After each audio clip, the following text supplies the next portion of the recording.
तो कल हमने डिफरेंट विजुअलाइजेशन टेक्निक्स देखी थी, किस किस तरीके से हम डाटा को विजुअलाइज कर सकते हैं।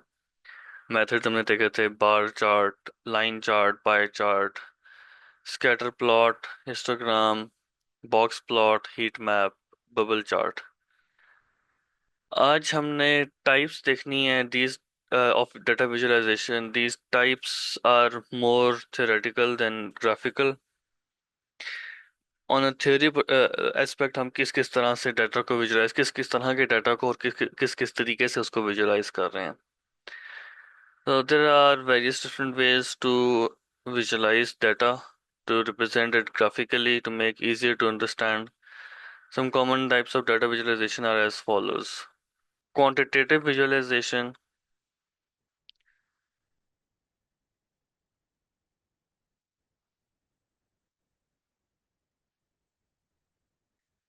It is used to represent numerical data. पहली चीज, numerical values को represent करने के लिए यूज होगा। It focuses on quantities or numbers to show measurable data. Quantitative and qualitative data भी हमने पहले भी देखा था। तो जो measurable वैल्यूज हैं उनको रिप्रेजेंट करने के लिए हमारे पास यूज होता है क्वांटिटेटिव विजुअलाइजेशन यूज होती है। It is use to display data that can be measured और counted. For example, bar chart showing sales figures of a company over several months. Again, numerical values हैं जो कि हम count कर सकते हैं या मेजर कर सकते हैं। और दूसरी चीज क्या है, हम इसमें एग्जांपल में आपके पास आ जाते हैं। बार ग्राफ आ सकते हैं आपके पास। लाइन ग्राफ्स, लाइन चार्ट्स आ सकते हैं जिनके अंदर आप न्यूमेरिकल वैल्यूज को रिप्रेजेंट कर रहे होते हो। Based on whatever the values are given, आप उसको ग्राफिकली रिप्रेजेंट कर रहे हो, तो these are quantifiable values. Then we have categorical visualization. ये अब हमारे पास आ जाती हैं बेसिकली क्वालिटेटिव वैल्यूज। तो कैटेगोरिकल विजुअलाइजेशन हम किस चीज़ की करते हैं, जिसमें हम आपके पास डिफरेंट कैटेगरीज एग्जिस्ट करती हों। कैटेगरीज किस तरह से आपके पास आती हैं? Nominal and ordinal data. हमने ये पहले भी क्वालिटेटिव डाटा के अंदर देखा था, दो टाइप्स थी, नॉमिनल एंड ऑर्डिनल। नॉमिनल क्या थी? जिसके अंदर जस्ट नेमिंग कन्वेंशन फॉलो हो रहा होता है कैटेगरीज की फॉर्म में। ऑर्डिनल के अंदर एक ऑर्डर भी एग्जिस्ट करता है, एक सीक्वेंस एग्जिस्ट करता होता है।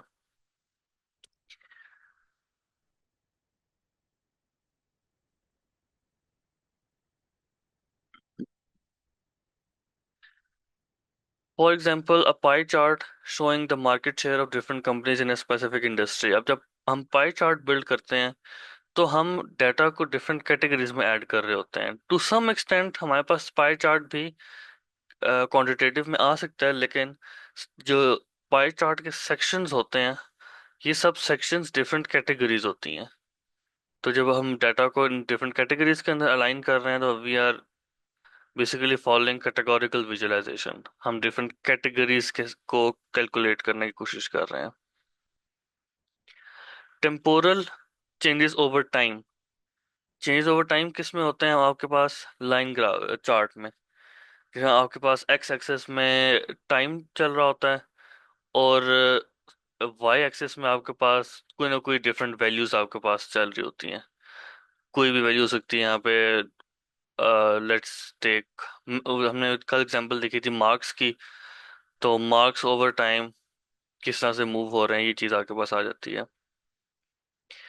Spatial spatial visualization used to represent data related to physical locations or spaces, visualizing geographic और spatial data। Special data, geographical data, इसका मतलब ये है कि आप अभी हमने तो कल हीट मैप देखा था। हीट मैप तो हमने इस चेकर बोर्ड वाले फॉर्मेट में देखा था। अगर यही चेकर बोर्ड का फॉर्मेट आप एक मैप के ऊपर पेस्ट कर दो, लेट्स से एक सिटी के मैप के ऊपर, इस्लामाबाद के मैप के ऊपर आप पेस्ट कर दो with every block aligning with every sector, तो अब आप विजुलाइज कर सकते हो उसको कि इस एरिया में कितनी पॉपुलेशन है, किसी और एरिया में ज़्यादा है या कम है, based on the colours according to the heat heat map जो आपने इंडेक्स बनाया हुआ होगा उसका, उसके अकॉर्डिंग कौन सा कलर किस जगह पे कितनी पॉपुलेशन को रिप्रेजेंट कर रहा है, ये चीज़ हम कर रहे होते हैं स्पेशल डाटा में। अब इसको स्पेशल डाटा क्यों कह रहे हैं? बिकॉज हम on space, be it a map और any other form of data visualization, हम उसके ऊपर रिप्रेजेंट कर रहे हैं डाटा की वैल्यूज को based on the intensity in that specific region. तो ये रीजन डिपेंडेंट डाटा है, उस एक रीजन में कितना डाटा एग्जिस्ट कर रहा है हम उसको देख रहे हैं। नेक्स्ट है हमारे पास multivariate visualization, used to represent data involving more than two variables, जिसमें हमने स्कैटर प्लॉट वगैरह भी देखा था, हमने एक और देखा था which was bubble chart. More than to values इसके अंदर भी एग्जिस्ट कर रही थी। हम मोर देन टू कैसे रिप्रेजेंट करते हैं? इंस्टेड कि हम उसको 3D में लेके जाएं, हम साइज ऑफ द पॉइंट के थ्रू रिप्रेजेंट कर रहे थे कि यहाँ पे डाटा थर्ड वैल्यू के अंदर डाटा कितनी इंटेंसिटी के साथ एग्जिस्ट करता है। इंटरैक्टिव विजुअलाइजेशन,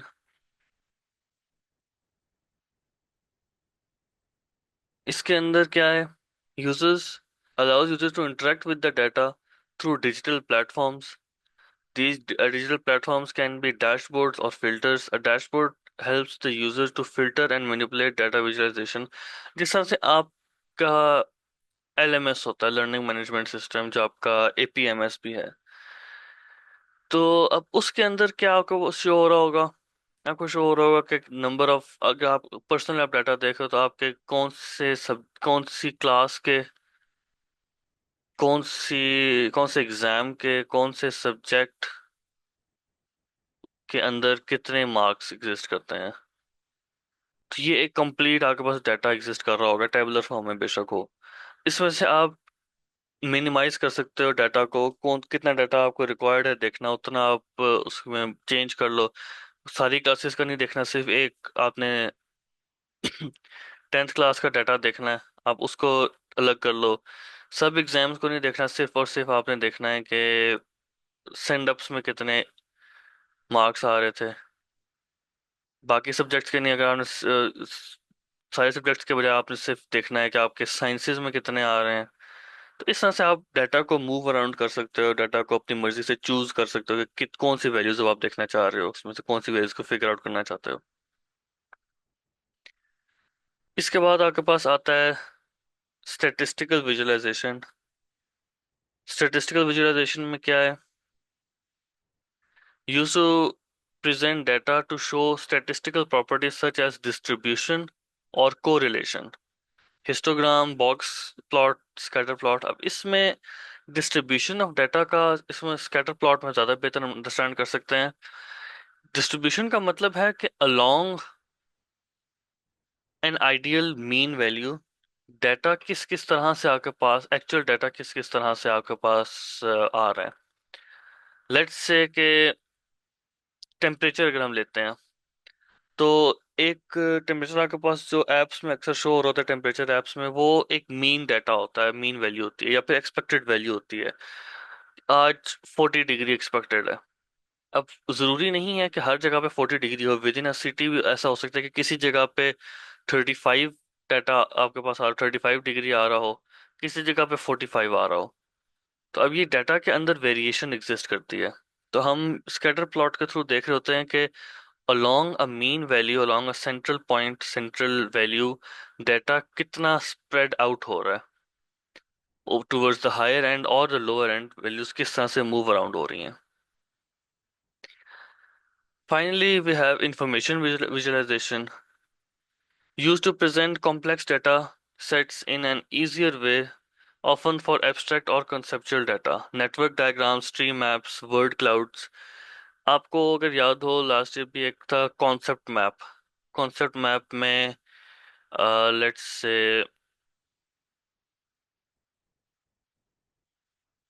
एनर्जी की एग्जांपल लेते हैं। एनर्जी की किस किस तरह की फॉर्म्स हैं? थर्मल,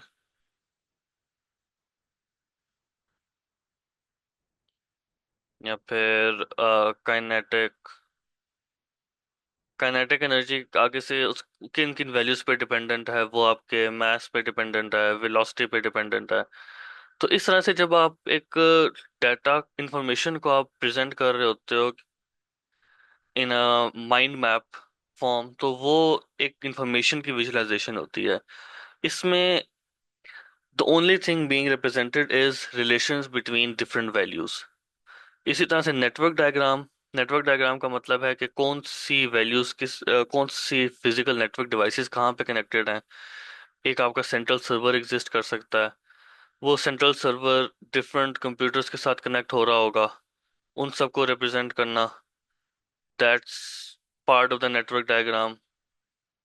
आगे डिफरेंट नोड्स हो सकते हैं। इसके अलावा आपके पास सिक्योरिटी कैमरास डिफरेंट जगहों पे एग्जिस्ट कर रहे होंगे, डिफरेंट जगहों पे डाटा किसी और सर्वर के साथ कनेक्ट हुआ हुआ होगा, कहीं पे आपके पास इंटरनेट सर्विस के साथ अटैच हुआ हुआ होगा। तो इस तरह से रिप्रेजेंट करना कि एक सर्वर के साथ किस किस तरह के नेटवर्किंग अटैच हुई हुई है, so that is refer to as a network diagram. तो ये हमारे पास कुछ विजुअलाइजेशंस हैं। Quantitative for numerical data, categorical for categorical data, या फिर आपके पास क्वालिटेटिव डाटा था। Temporal data that changes over time, time based data को हम टेम्पोरल कहते हैं। स्पेशल, जिसमें आप लोकेशंस के ऊपर डाटा को रिप्रेजेंट कर रहे हो। मल्टीवेरिएट, जिसमें दो से ज्यादा वेरिएबल्स या डायमेंशंस इन्वॉल्व हैं। इंटरैक्टिव, जिसमें आप यूजिंग अ डैशबोर्ड आप डाटा को अपनी मर्जी से चेंज कर सकते हो। बाय चेंज वी मीन कि आप उसको फिल्टर आउट कर सकते हो कि आपको क्या रिक्वायर्ड है क्या नहीं रिक्वायर्ड। स्टैटिस्टिकल, जिसमें आप डाटा को की डिस्ट्रीब्यूशन देख रहे हो, उसका कोरिलेशन देख रहे हो, कौन सा डाटा किस चीज़ पर रिप्रेजेंट, किस चीज़ पर डिपेंड कर रहा है, या फिर किस तरीके से ऑन एन एक्सिस वो डाटा किस तरह से स्प्रेड आउट हो रहा है। एंड फाइनली इंफॉर्मेशन विजुअलाइजेशन, जिसमें आप कंसेप्चुअल डाटा को विजुलाइज करने की कोशिश करते हो। इसमें कोई हायर या लोअर वैल्यू नहीं होती, ये जस्ट एक कॉन्सेप्चुअल विजुअलाइजेशन होती है। अब ये डिफरेंट विजुअलाइजेशंस कहाँ कहाँ पे यूज होती हैं, किस किस तरह से यूज होती हैं। बिजनेसेस, बिजनेस में कैसे यूज होती हैं? प्रॉफिट्स को चार्ट करना, या मार्केट ट्रेंड्स को फॉलो करना। प्रॉफिट्स, ट्रेंड्स, इन चीज़ों को विजुलाइज करके देखना कि क्या कंपनी के performance in relation to the market values कैसी चल रही है। हेल्थ केयर में कैसे है, किसी एक पेशेंट का प्रीवियस सारा डाटा देखना कि उसमें उसकी हेल्थ के अंदर, और ये by the way this would be temporal data, जिसमें उसकी हेल्थ की वैल्यूज कोई भी एक डाटा पॉइंट आप लेके उस वो किस तरह से मूव अराउंड हो रहा है, तो उसको विजुलाइज करना। एजुकेशन में कैसे यूज हो रहा है? फर्स्ट ऑफ ऑल तो कॉन्सेप्ट बिल्डिंग के अंदर ये जो आपके पास हमने अभी देखा इंफॉर्मेशन विजुलाइजेशन, ये आपके पास आ जाती है। इसके अलावा लिटरेसी, डाटा लिटरेसी स्किल्स और इन चीज़ों को विजुलाइज करना, या कॉन्सेप्ट्स की अंडरस्टैंडिंग को विजुलाइज करना, ये भी आपके पास एजुकेशन में आ जाता है। Science and research, visualising complex findings very huge in complex data. अब ये आपके पास एक्सपेरिमेंटेशन में और रिसर्च के अंदर आ जाता है, आपके पास वहां से जो डाटा गैदर हो रहा है, जो डाटा बिल्ड हो रहा है, उसको विजुलाइज करना। Such as data received from satellites in form of photographs. अब आपके पास जो सैटेलाइट्स हैं वो इमेजेस की फॉर्म में डाटा आपको वहां से मिल रहा होता है। वो इमेजेस जरूरी नहीं है कि वो नॉर्मल ह्यूमन कलर रेंज के अंदर हो। ये इमेजेस आपके पास इंफ्रारेड में भी हो सकती हैं, एक्सरे रेंज में भी हो सकती हैं, डिफरेंट रेंजेस में होती हैं। उनको विजुअलाइज करना और फिगर आउट करना कि इन द ग्रेटर यूनिवर्स कहाँ पे क्या चीज़ एग्जिस्ट करती है। कोई गैलेक्सी है, कोई ब्लैक होल एग्जिस्ट करता है, कहीं पे कोई प्लैनेट्स किसी सन के अराउंड मूव कर रहे हैं, कोई एस्ट्रॉयड्स एग्जिस्ट करते हैं, कहीं पे कोई नेबुला है, कोई स्टार डस्ट है, कोई भी चीज़ हो सकती है। Based on the values that are being gathered, उसको विजुलाइज करके इजी अंडरस्टैंडिंग बनाई जा सकती है। स्पोर्ट्स एंड गेमिंग, ये तो आपने क्रिकेट वगैरह में अक्सर देखा होगा कि किसी प्लेयर की प्रीवियस परफॉर्मेंस टेम्पोरल कैसी रही, किसी टीम की टेम्पोरल परफॉर्मेंस कैसी थी। तो ये सब डाटा आपके पास स्पोर्ट्स की फॉर्म में आ जाता है। इसके अंदर प्रिडिक्शंस भी आ सकती हैं। इन रिसेंट ईयर्स अगर किसी टीम की परफॉर्मेंस स्लोली इंक्रीज हो रही है, तो करंट मैच में या नेक्स्ट कमिंग मैच में उसकी परफॉर्मेंस आगे क्या एक्सपेक्टेड है, इस तरह से आप विजुलाइज करके देख सकते हो।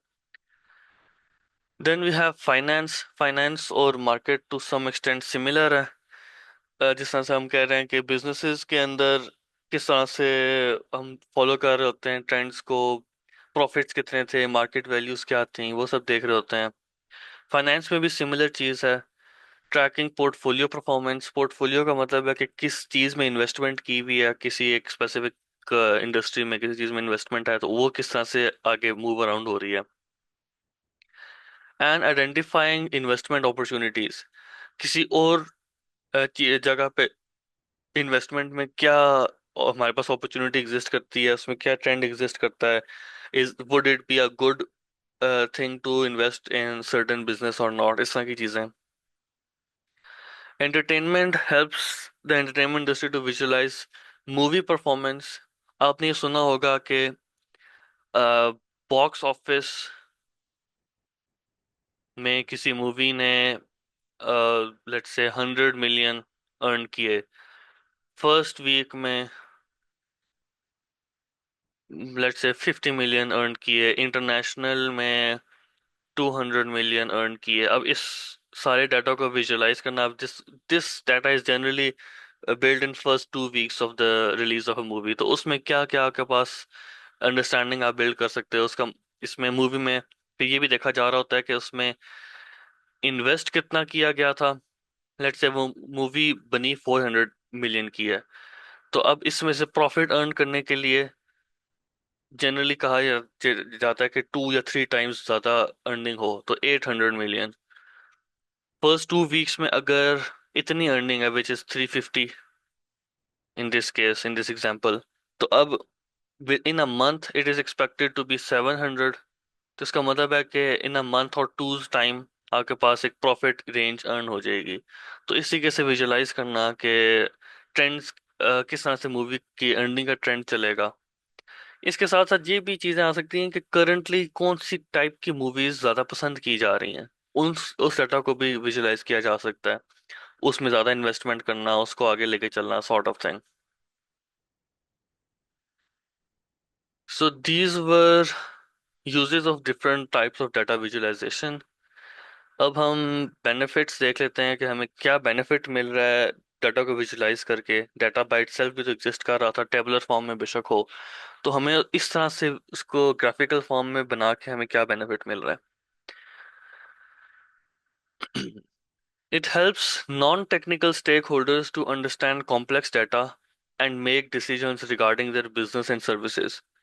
बजाय इसके कि किसी को बताया जाए कि यही, अगर हम मूवी की एग्जांपल लेते हैं, मूवी ने बॉक्स ऑफिस में इतना अर्न किया है, फर्स्ट वीक में इतना किया है, इंटरनेशनली इतना किया है, ये कुछ लोगों के लिए इररेलेवेंट डिटेल्स भी हो सकती हैं। आप इसी चीज को अगर एक ग्राफ की फॉर्म में रिप्रेजेंट कर दो, first week this is the earning, second week ये अर्निंग है, थर्ड वीक ये अर्निंग है, अब आगे फोर्थ वीक में क्या एक्सपेक्टेड है, फिफ्थ में क्या एक्सपेक्टेड है, और हमारा प्रॉफिट मार्जिन हो सकता है कि इस पार्ट पे हो, तो इट मींस कि हाँ आफ्टर फोर्थ वीक हम अपने प्रॉफिट को अर्न कर जाएंगे। अब इस तरीके से रिप्रेजेंट करना is much better and much easier to understand for non technical stakeholders. Non technical stakeholder का मतलब है कि वो लोग जो आपके बिजनेस में इन्वॉल्व हैं लेकिन उनको टेक्निकलिटीज की अंडरस्टैंडिंग नहीं है। It helps the decision makers understand the existing data and make well-informed strategic decisions। जिन लोगों ने कोई डिसीजन लेना है डाटा की बेसिस पे, वो क्विकली एक सिंगल ग्लांस में अंडरस्टैंड कर सकते हैं कि डाटा के अंदर क्या बताया जा रहा है। improves the performance of related business और सर्विस, वही बात कि विजुलाइज करके अगर इजी अंडरस्टैंडिंग है, टाइम वेस्टेज कम है, तो आप क्विकली उस पर डिसीजंस भी ले सकते हो। परफॉर्मेंस भी बेहतर कर सकते हो। helps in better communication, understanding, and getting better insight from well organized real time data. Once again, non technical stakeholders को भी डाटा इजीली मिल रहा है, इजीली वो अंडरस्टैंड कर सकते हैं इन सब चीज़ों को। साथ ही साथ वो वेल इन्फॉर्म्ड डिसीजंस भी ले सकते हैं। उनको अगर इंफॉर्मेशन सही से गिवन होगी तो उनका जो डिसीजन कैपेबिलिटी है वो भी इंक्रीज होगी। Visualization saves time and identify trends quickly. Visualize करने में थोड़ा सा टाइम लग सकता है, लेकिन उस डाटा को अंडरस्टैंडिंग करने में जो टाइम लगना है वो शायद 10 गुना कम हो जाए। तो आपके पास टाइम भी वहां पे सेव हो गया। दूसरा, एक अंडरस्टैंडिंग क्विक, अब आप कर सकते हो, डाटा को इजीली अंडरस्टैंड कर सकते हो। Saves time and enables us to make quick and accurate decisions as compared to manual analysis. Once again, manually सारे डाटा को, चार्ट्स को देखना, अंडरस्टैंड करने की कोशिश करना, that takes a lot of time. Visualize करके हम उसको बहुत क्विकली, बहुत इजीली अंडरस्टैंड कर सकते हैं। अब हमारा जो नेक्स्ट टॉपिक है वो है database in and machine learning. Database आपने लास्ट ईयर भी चैप्टर 4 में देखा था, डाटा साइंस के साथ हमारे पास टॉपिक था। Database is basically representation of data in tabular form. Database के हमारे पास दो टाइप्स होती हैं, वैसे यहाँ पे आई थिंक डिस्कस नहीं है, लेकिन वैसे लास्ट ईयर डिस्कस थी। दो टाइप्स होती हैं आपके पास, रिलेशनल एंड नॉन रिलेशनल। अब इनके अंदर रिलेशनल, नॉन रिलेशनल सबको रिप्रेजेंट करने के डिफरेंट तरीके हैं। जनरली जो यहाँ पे एग्जांपल्स गिवन है, Oracle, MS Access and MySQL, इनके अंदर रिलेशनल डाटा डेटाबेसेस बिल्ड की जाती हैं। Apparently, database and machine learning seem to be very distinct disciplines of computer science domain. However, they are interrelated closely. Database and database management एक अलग field है, machine learning एक अलग field है, लेकिन इन दोनों में आपस में लिंक्स भी बहुत ज़्यादा एग्जिस्ट करते हैं। To understand relationship between these two disciplines, we have this chart, this table. Data storage में क्या रिलेशन है एमएल और डेटाबेस का? Database data is stored in structured format such as tables. आपके पास डेटाबेस के अंदर टेबुलर फॉर्म में डाटा को स्टोर किया जा रहा होता है। अब इसका एमएल से क्या रिलेशन है? Algorithms of machine learning require the same structured data to train their models. Data sets are organized in rows and columns. इसी तरह rows and columns tabular form में आप डाटा को बिल्ड करके एमएल के एल्गोरिदम के हवाले करते हो, तो वो उस पर ट्रेनिंग करता है, उसमें अंडरस्टैंडिंग बिल्ड करता है। Pre processing, database store data after normalization. Normalization का मतलब ये है कि अगर फॉर एग्जांपल एक वैल्यू है जो कि किलोग्राम्स में आ रही है, दूसरी वैल्यू है जो कि आउंसेस में आ रही है, तो इन दोनों को सेम एसआई यूनिट्स में लेके आना। एसआई यूनिट्स तो आपने इस साल भी पढ़े होंगे फिजिक्स में, तो या शायद आई थिंक लास्ट ईयर भी पढ़े होंगे एसआई यूनिट्स। तो सेम एसआई यूनिट में लेके आना, ताकि ओवरऑल डाटा आपके पास एक ही वैल्यू के अंदर इजीली रिप्रेजेंट हो रहा, कोई कैलकुलेशन करनी पड़े तो इजीली कैलकुलेट भी किया जा सके। Machine learning also requires this. उसमें से इररेलेवेंट चीज़ों को रिमूव करना, एरर्स को रिमूव करना, डाटा रिडंडेंसी को रिमूव करना, इसके अलावा डुप्लीकेशंस को मैनेज करना, देन सेम लेवल पे लेकर आना डाटा को, ताकि जब ट्रेनिंग हो तो कोई इशू ना आए। Data retrieval, data stored in tables in an organizing manner. The retrieval of data through SQL queries is very easy, fast and reliable. SQL query होती है सर्च फ्रॉम, सर्च यहाँ पे कोई टर्म आएगी, फ्रॉम टेबल नेम, इस तरह से करके एक लैंग्वेज एग्जिस्ट करती है, एसक्यूएल उसको कहते हैं, सर्च क्वेरी लैंग्वेज। तो उसके थ्रू आप बेसिकली सर्च करते हो डिफरेंट वैल्यूज को। Data organized in form of data sets, therefore it can be retrieved by using simple easy algorithms of machine learning. Machine learning में भी यही कर रहे हैं, हम डाटा को विजुलाइज, सॉरी, ऑर्गेनाइज करके उसमें से फिगर आउट कर रहे हैं कि क्या चीज़ें हमें रिक्वायर्ड है, किस तरह से रिक्वायर्ड है। Integration, data in database is kept integrated. It is stored after removing duplicate values and other possible errors. Therefore, integrity of data is in the database is assured. Data integrity, integration, यहाँ पे जो word use हुआ है वो data integrity है। Integrity का मतलब ये है कि डाटा कितना सिक्योर है और कितना आपके पास शॉर्ट टर्म यूज होनी चाहिए यहाँ पे। कितना आपके पास उस डाटा के अंदर स्ट्रॉन्ग रिलेशन है आपस में हर वैल्यू का, विच मीन्स के लूजली केप्ट डाटा नहीं है, वो आपस में इंटरलिंक्ड वैल्यूज हैं। Machine learning for comprehensive model training integrated data is required. In this way, data provided by the database is equally useful for machine learning to train its algorithm. Machine learning में भी हमें interlinked data ही required है, integrated data required है, उसकी integrity high होनी चाहिए, और जो databases में से हमें data मिलता है that is useful for machine learning obviously. Scalability: DBMS can handle various sizes of databases ranging from student database of 50 to entire countries, even more. ML में भी it requires scalable data storage solution. Machine learning में भी यही होता है कि जितना ज़्यादा आपका डाटा होता है उतना ज़्यादा टाइम भी लगेगा, लेकिन उतनी अच्छी ट्रेनिंग होगी मशीन लर्निंग के एल्गोरिदम की। Real time data processing: database provides real time data storage and retrieval support. Because database का काम ही डाटा स्टोरेज एंड रिट्रीवल है, तो वो उसकी तरफ उसका ज़्यादा आपके पास शो होगा असर। मशीन लर्निंग में क्या है, रियल टाइम डाटा की ट्रेनिंग फॉर ऑनलाइन डाटा, या जो जिस भी तरह का डाटा हो, जो आपके पास इंफॉर्मेशन आ रही है रियल टाइम में, वो आपके मशीन लर्निंग एल्गोरिथम के अंदर ऐड करके उसके ऊपर डाटा ट्रेन भी किया जा रहा है। Analytical tools provides database provides various tools for data analysis, example SQL Server and other softwares। Data को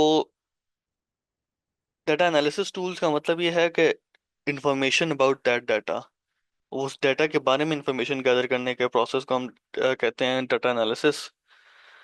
तो database analytical tools are helpful for machine learning to provide fast and accurate solutions। इसके अंदर जो main concept है वो आपके पास आ जाता है कि कितनी कितनी वैल्यूज आपके पास एग्जिस्ट करती हैं, उनका मीन वैल्यूज किस तरह की होंगी, एवरेज वैल्यूज किस तरह की होंगी, उस डाटा के बारे में आपको कितनी इन्फॉर्मेशन, किस किस तरह की इन्फॉर्मेशन मिल सकती है, ये चीजें आपके पास एनालिटिकल टूल्स में आ जाती हैं। Next topic is stages of data science life cycle. iterative process, it has various stages, data different stages से होके जाएगा। Problem definition stage: in this at this stage the business problem or research question is defined with clear objectives and outcomes। Data science में हमें क्या जरूरत है problem definition की, जिस चीज के बारे में हम डाटा गैदर कर रहे हैं उस चीज को अंडरस्टैंड करना, उस चीज को इम्प्लीमेंट करना, that is a problem definition of data science. तो बिजनेस प्रॉब्लम का मतलब यह है कि आप किस चीज को टारगेट कर रहे हो, उस बिजनेस की क्या रिक्वायरमेंट है, जिस इम्प्लीमेंटेशन को आप करना चाह रहे हो ऐड, उसकी क्या रिक्वायरमेंट है। Preliminary research and literature reviews help the stakeholders to understand their needs and expectations. Basically, researching the already existing data, already existing information, उसको रिसर्च करना और प्रोवाइड करना डाटा स्टेक होल्डर्स को कि ये सर्टेन काम क्यों किया जा रहा है। KPIs, key performance indicators, are defined to measure the success of proposed solution। KPIs are measurable targets that help us track progress and success of a process। Key performance indicators are basically certain values जो कि indicate कर रही हैं कि आपका जो भी algorithm आपने बिल्ड किया है, जो भी लॉजिक आप बिल्ड कर रहे हो, वो कितनी सक्सेसफुल है। ये वैल्यूज केपीआई की वैल्यूज है, ये मशीन लर्निंग के टर्म्स में भी यूज की जाती है। तो इसका मेन पर्पस ये है कि आप अपने सोल्यूशन की सक्सेस को मेजर करो। For example, increasing sale by 15% in 2 months can be set as a KPI of some business problem। Another example of KPI is improve the speed of website loading by 20% in 30 days। By setting KPI, we can focus on finding the right solution and track our progress। The outcome of this stage is a hypothesis or a well-defined problem। Problem definition stage का आपको result क्या मिलेगा, एक well defined problem, आपको अच्छी understanding मिलेगी कि इस प्रॉब्लम के अंदर क्या करने लगे हैं हम। Then we have data collection from reliable sources, from useful sources, हम डाटा को गैदर करेंगे। Method of data collection depends on the kind and complexity of the problem. For simple problems, we can observe and write down what we see. For complex problems, we might need surveys, experiments, and even using online services through APIs, application programming interface. APIs are basically services from other softwares. उस software के अंदर मौजूद data जो वो gather कर रहे हैं वो डाटा आपको प्रोवाइड किया जाता है through an API. These are like waiters in a restaurant who receive an order from us and bring back the food as a response to the order.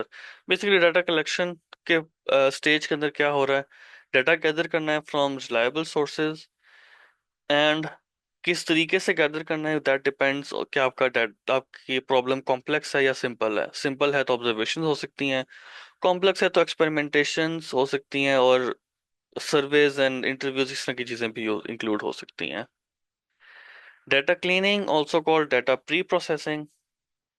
Pre processing के अंदर क्या हो रहा है, processing the data before it is sent to a model या sent towards an algorithm.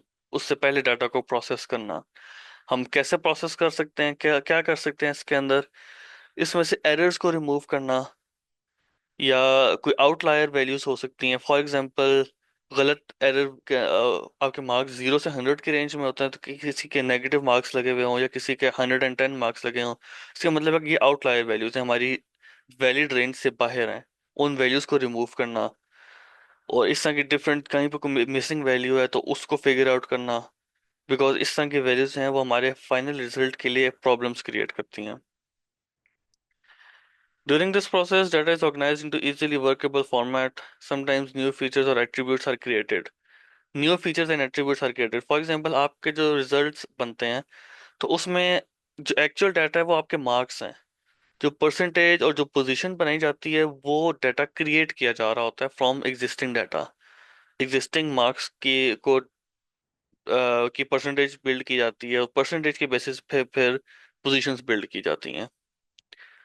Data analysis. After cleaning the data, we have to analyze it. Statistics or machine learning techniques are used for data analysis.